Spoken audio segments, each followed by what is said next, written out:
sigurado na yun. Linggo pa, nag-press release na ako. Na si Secretary Remulla, sigurado na yun na palagay ko. Bakit po yun nasabi mo? Kasi nagtumbling ang ombudsman, si Ombudsman Vargas, nagtumbling para i-dismiss yung mga kaso. Wala sa loob ng timeline, dismiss kaagad, lahat baseless.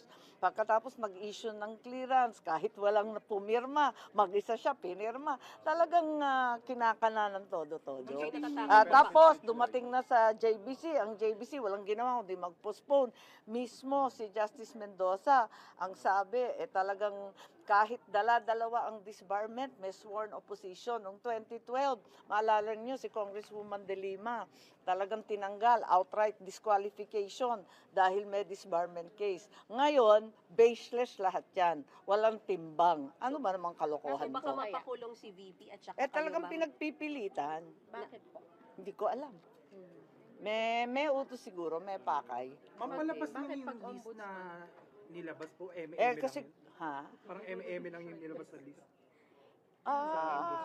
Parang, ewan ko, di ko alam. Basta nakakatuwa lang kasi nakikita ko na may dalawang kandidato na talagang hindi sinundan yung mga regulasyon, ano. Biglang last minute naka-produce kahit may disbarment case, kahit may ombudsman cases. Saan ka naman nakarinig ng ganun? First time naman yan. Ang JBC, tinitingala natin, kinagalang ng maigi. Ba't nagkaganito? Nakakalungkot lang. You still believe na may planong ipakulong si VP? Sigurado ako. Yung ombudsman daw kasi parang bantay. Do you agree with that? Yes, Parang huling bantay. Siya na talaga ang inaasahan para sa ating tunay na public service. Ang tunay na bantay dyan ay yung ombudsman, pati yung mga flood control na yan.